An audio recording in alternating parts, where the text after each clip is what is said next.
de los elementos clave en el proceso de comunicación es la escucha activa. Este vídeo lo dedicaremos a hablar de su significado y de su complejidad. Es una de las habilidades más importantes en todo el proceso comunicativo. Seguramente que al finalizar el vídeo nos daremos cuenta de que podemos aprender a mejorar nuestra capacidad de escucha. Los beneficios que obtendremos a cambio serán muchos, pero el más importante, sin duda, es el de establecer y mejorar nuestra relación con los demás. Vamos a comenzar definiendo qué es la escucha activa, diferenciando la escucha activa de otros tipos de escucha, y hablaremos de su complejidad, sacando a la luz los obstáculos que encontramos para practicar una escucha completa. Piensa por un momento en la siguiente frase. Nuestro problema en la escucha es que no escuchamos para entender, sino que escuchamos para contestar. ¿Qué opinas? ¿Crees que es cierta o acaso no? La falta de comunicación que sufrimos hoy en día se debe en gran parte a que no sabemos escuchar a los y las demás. Estamos más tiempo pendientes de nuestra necesidad de comunicar que perdemos la esencia de la comunicación, es decir, poner en común y compartir con las demás personas. Entendamos bien la diferencia entre oír y escuchar. Oír es un proceso fisiológico, es simplemente percibir vibraciones de sonido, es un proceso automático. Sin embargo, escuchar no es un proceso automático. La diferencia fundamental entre oír y escuchar está en la intención. Cuando escuchamos lo hacemos intencionadamente, mientras que cuando oímos lo hacemos independientemente de nuestra voluntad. Por eso, podemos oír sin querer y es imposible escuchar sin querer.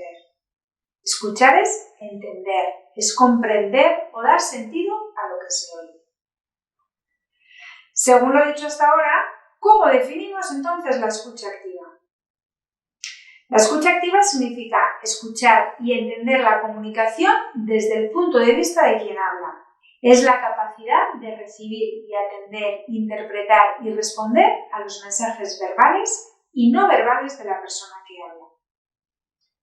La escucha activa se refiere a la habilidad de escuchar no solo lo que la persona está expresando directamente, sino también los sentimientos, ideas o pensamientos que subyacen a lo que se está diciendo.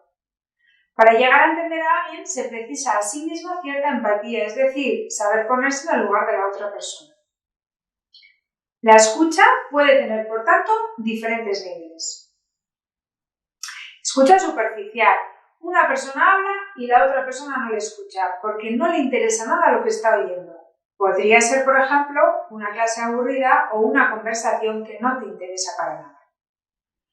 Escucha participativa, cuando dos personas hablan a la vez y están mucho más pendientes de la respuesta que darán que de lo que dice la otra persona.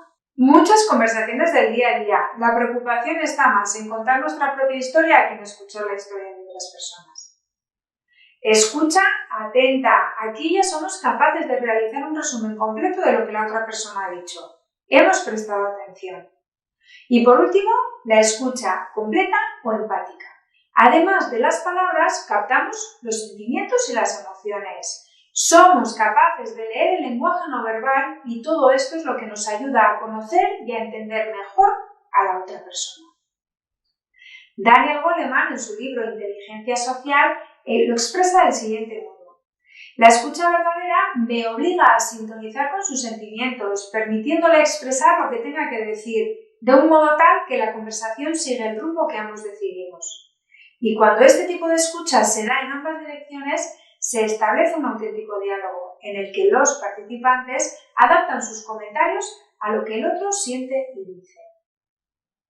La escucha atenta y cuidadosa orienta a las personas hacia la conexión y ayuda a sintonizar con nuestras interlocutoras e interlocutores, aumentando así la probabilidad de que florezcan otros ingredientes fundamentales en la comunicación. Pero, ¿resulta fácil escuchar?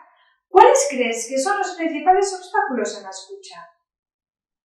Piensa por un momento qué te impide escuchar de forma activa y comprueba si se menciona alguno de estos obstáculos en la siguiente lista. Hacer más de una cosa a la vez. Nuestro cerebro no está preparado para hacer dos cosas a la vez y prestar atención debida a cada una de ellas. No puedo estar mirando al ordenador y trabajando mientras una persona me cuenta un problema o me hace una pregunta. Ser superficiales y no prestar atención a las palabras o gestos de las personas con las que nos comunicamos.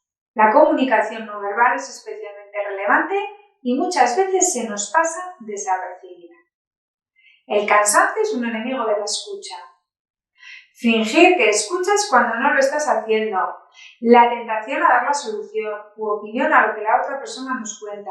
Si un alumno o alumna te cuenta un problema, escuchar implica preguntar, no dar la solución o el consejo, sino facilitar que la persona exprese su preocupación.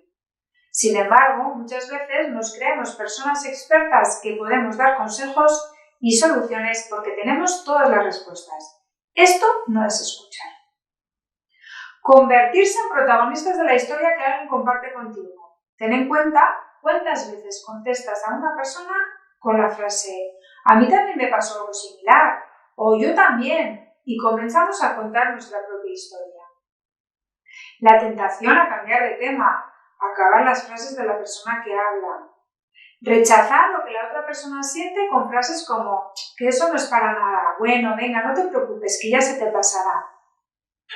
La proyección personal es una construcción personal de la realidad del otro. Vemos en los demás lo que realmente nos pasa a nosotros y nosotras mismas. Las interrupciones, la falta de tiempo para dedicar a los demás. La escucha implica ofrecer tiempo de calidad a las demás personas. Los prejuicios y lo que interpretamos de las personas impiden una escucha correcta. Las suposiciones, estar ensimismados o ensimismadas en nuestros propios pensamientos o no entender a la otra persona como interlocutor o interlocutora válida. ¿Te has visto identificado o identificada en alguno de estos obstáculos? Terminamos este vídeo en el que hemos analizado la diferencia entre oír y escuchar, siendo más conscientes de las dificultades y obstáculos que nos encontramos en el día a día para practicar la escucha completa. Te animamos a que observes tu escucha en las próximas interacciones y te plantees la forma de superar algunos obstáculos habituales en tu día a día. Te recordamos que los beneficios que obtendrás a cambio serán muchos. El más importante, sin duda, es el de establecer y mejorar la relación con los demás. Joder, qué coñazo.